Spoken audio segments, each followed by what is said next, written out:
standing head and arm triangle, right? And the secret is, instead of coming for this deep level change, I'm gonna think about buzzing my head with his armpit. I'm gonna make a little Y. And all I'm gonna do is I'm gonna shave. It's almost like a headbutt, and I'm just gonna do a little pop, boom, right? I can't really do it with my arm because of Toro being phenomenal, but I don't waste more than 2 Mississippis on a squeeze, right? 1 Mississippi, 2 Mississippi, don't be like, oh man, it didn't work, and lose this great grip.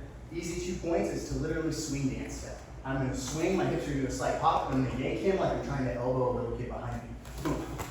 I'm in a great position, 2 if his knees touch, and you can start to play your game. I'm not gonna tell you what game is yours, just do what you would like to do there, right? So this head and arm triangle, right?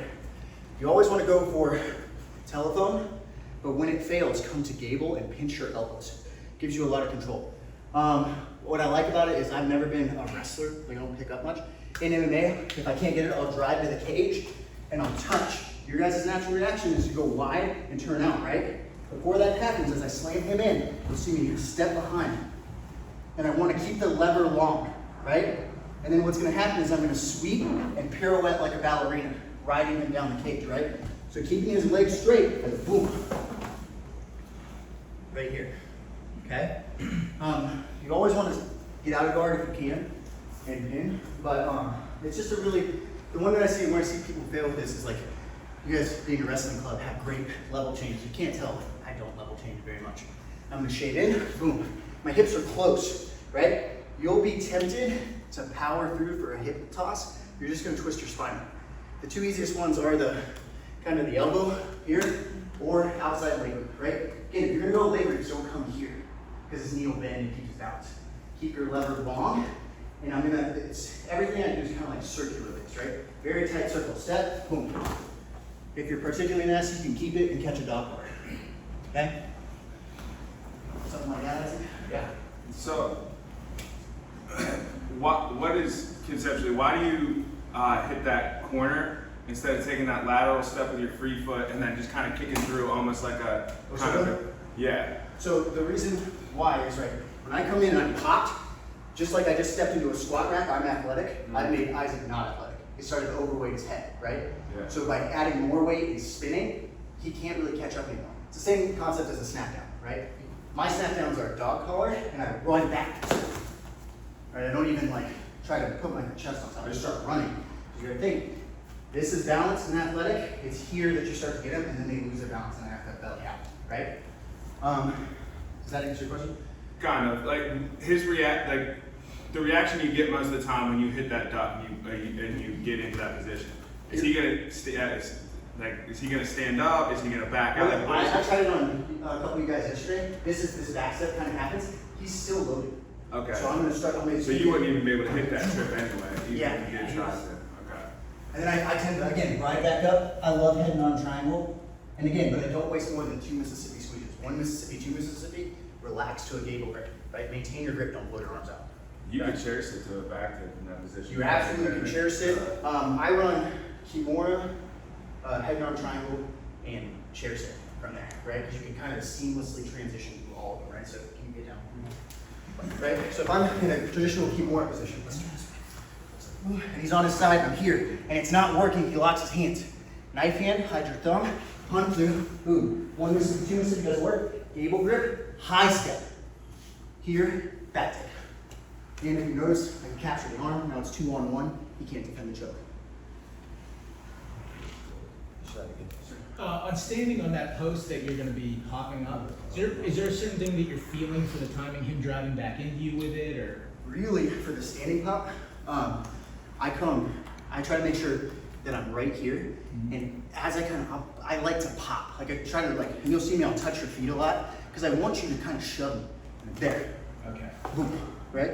But I'm not, again, if I say level change, I notice this big, I'll come down, and even if I beat it, he's gonna start to guillotine, right?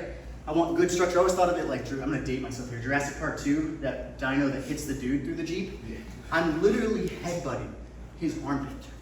Boom, blowing through it. Because I want him running backwards, right? Because if I can keep running backwards, it kind of answers his question. I don't want him athletic again. I did all this work. I kind of treat it like a video game character. I just wasted a bunch of energy. I want to make him suffer. Even if I can't get it, I'm gonna start to hang, make it off the corner. right? And then when he's really, like a big one is they'll try to pop this elbow off. As they, this hand comes up, pops the elbow, right here, now's a knee tap. And you're still in this hand mount. Okay? Question. Anything else, guys? What do you want? Isaac, you said something. I want to see that. Keep more? transition.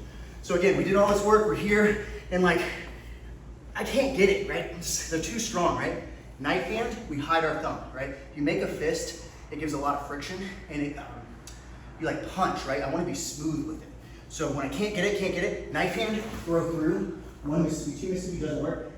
He's usually going to be bearing down his elbow, right? He doesn't want this choke. My heel comes up, and I slice his belly open. I've already got that arm set up for my pull.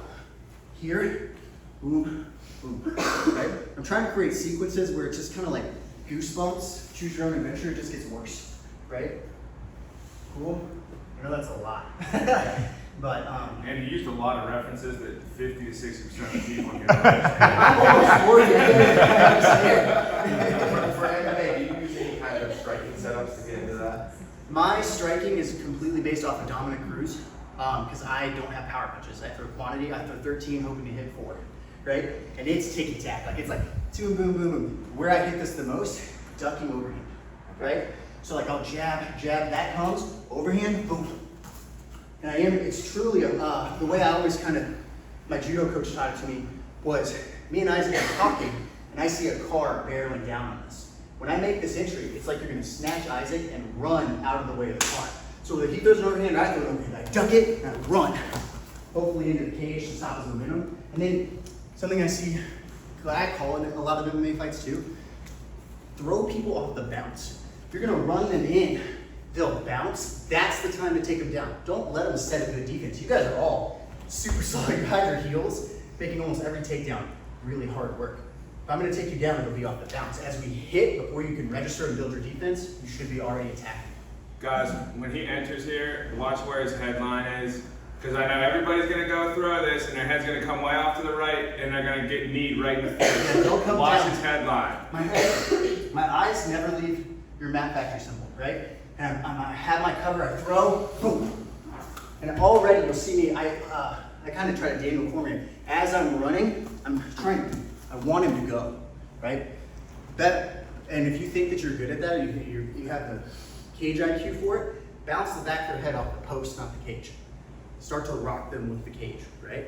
If you're ever gonna throw shoulder strikes, put them on the post and bound, shoulder strike them into the cage, right? The whole point is to hurt your opponent. They signed the waiver, hurt them, buy them a beer after. Cool? Anything else for that one? You want to drill it or what do you? Yeah, I'll play it a little bit. Okay, cool. All right. If you have questions, just hold your hand up, I'll run that over. I'm Foster, and Like the beard. I'm sober, so. But, all right, 1, 2, 3, let's go. You want these mics? You want to leave one? Do you want to capture any of the questions as he walks around? Do you want something else, or is this all you want to? Something for the competitors too. Yeah. I like that rolling toe hold. Okay. Anything else you want to play? I can do rolling toe. I can show the cartwheel kimura as well. Yes, that's it. Like fancy. Wait, I'm not playing. Those are my. That's through the kimura or the toe hold's awesome, and your kimura is sick. So let's play with both of those real quick, and then we'll go back to live for an hour. As long as your arms are We're not gonna make brunch. We're gonna make it. All right, never mind. I was going to say, for questions, but